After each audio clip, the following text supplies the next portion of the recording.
What is up, Critics? Welcome back to the series where I customize and review past DLC and OG vehicles that I never got the chance to because I didn't start making car customization videos till about late 2015. Again, guys, let me know in the comments what car from late 2015 and older you guys want me to customize next, and I'll display the most liked vehicle suggestion comment in the next customization video. So, in today's video, we're going to be customizing the Truffade Z-Type. So, this car is an OG vehicle that came out with the game since day one. However, there was a variant of the Z-Type in GTA 2. However, it was a top-down perspective game, so you really only saw the top of the car. But anyways, this car in GTA 5 Online has a normal price of $950,000. However, in story mode, it costs an astronomical $10 million, which is just ridiculous. And funny enough, this car remains to have the highest top speed of all the raceable sports classics vehicles, which is very impressive. This makes it the best vehicle to use in long highway top speed sports classics races. And a quick little fact as well, this car actually has a higher top speed than the Adder, which is pretty funny. Now, keep in mind that in terms of handling and acceleration, it will never keep up with the Turismo Classic, for example, on corner intensive tracks. So again, this is one that you will want to reserve for races that are purely top speed based. But anyways, this car is primarily based on the 1938 Bugatti Type 57 SC Atlantic, which is just a beautiful example of automotive art from the 1930s. Only 3 of these cars were ever built in real life, and one of them was actually lost in the late 30s and still, till this day, remains to be missing. And the estimated value of that missing car is said to be over $114 million, which is just ridiculous. But I find it pretty amazing now that we have a pretty similar of this car in game, and the fact that it still remains to be the top speed king of its class is pretty incredible. But anyways, let's go ahead and check out the customization of this gorgeous classic Bugatti. What were you looking for? Alright, here we go. OG classic Bugatti. Anything Where we got armor, brakes, engine. That's some powerful machine. Alright, we got grille options for a 2013 OG vehicle. Alright, we got split mesh grille. And then we have the normal mesh grille without the line down the middle. Now personally, I like the line down the middle because it kind of goes with the design of the car. If you look really closely, you'll see a line that goes down the entire center of the car, down the roof, down the hood, in between the windshield, then down to the grille. And when you put this, you just completely ruin the lines of the car. So definitely the split mesh grille. This one has too many lines for my taste, so definitely that one. Headlights, so you have the headlight covers. Now, a lot of people don't like the headlight covers. I personally do. I feel like it adds like an aggression to the vehicle, just modernizes it a bit, which I really like. So we're gonna do that. We got hood, so you have vented hood. Now, I definitely like that. That looks absolutely incredible. This hood is very plain. Doesn't really have anything going on other than that line down the middle, which is pretty obvious, but the vents just give it a crazy look. And from far away, you don't really see the vents too much. You have to like kind of get up close, and then once you see them, I mean, it looks pretty incredible. So we're gonna do that. Okay, we got lights. So you got these stock lights that are pretty much like white. They aren't really too yellow. And then you have these xenons, which is more modern. We're gonna keep the white lights. We got license plates, so I already got my Bugatti plate on there. I don't know, we should give it a black background, might as well. Alright, so respray, for this one, you know, most of the Bugatti Type 57s, they were black. I think one of them was like a really light blue.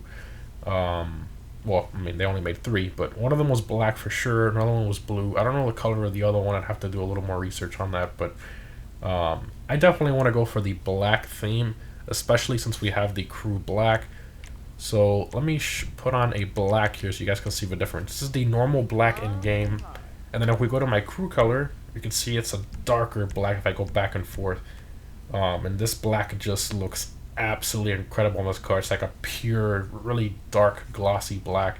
So that's what we're gonna do. Looks almost as good as And then these secondary colors you can see there goes down the center portion of the car, then it goes up and around the rear quarter panels, and then all the way down. Looks really, really cool the way they did that secondary color. Now this car has a ton of chrome around the windows, the grille area. It's got a line around the front fenders. Lots of little details on the spare tire cover as well.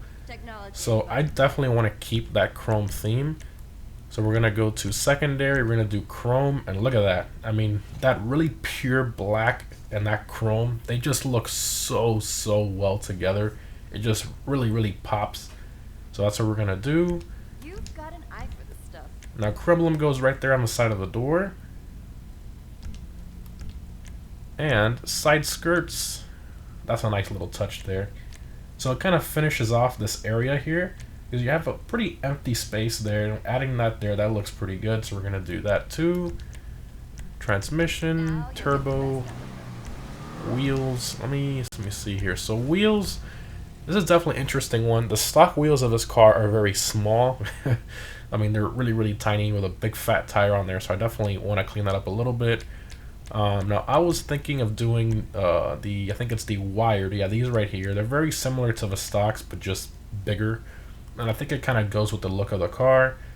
Now the only thing is I wasn't sure on painting the center portion of it black. I wasn't sure how that was going to look, so let's check that really quick. Yeah, I think it's just a little bit too much. I'm not too much of a fan of the black center. I think the chrome will look a little better. Let's go back there, lowrider, and we'll do chrome. Let's see how the chrome looks. Chrome looks pretty good.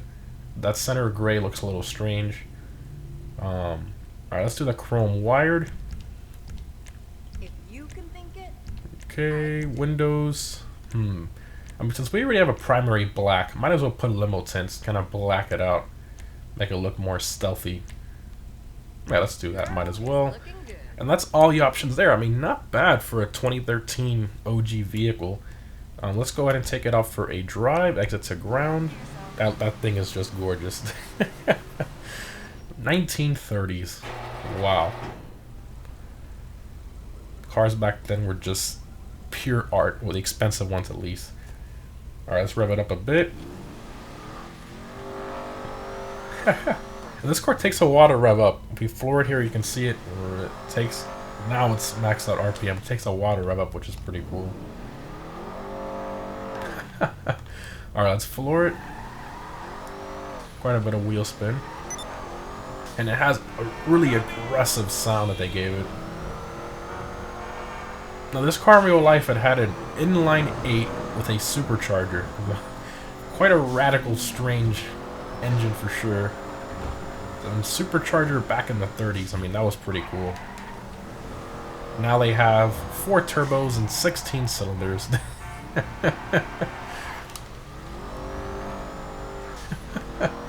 mean, the acceleration isn't all that great, as you can tell by it taking a while to rev up. The brakes are pretty decent. The handling, tons and tons of understeer, as you can imagine from a vehicle this long.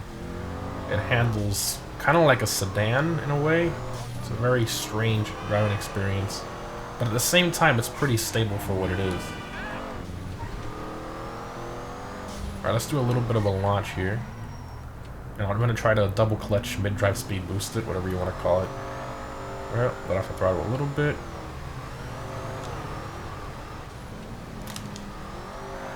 Yeah, pretty decent. I mean, I'm pretty good there, and gets going pretty good.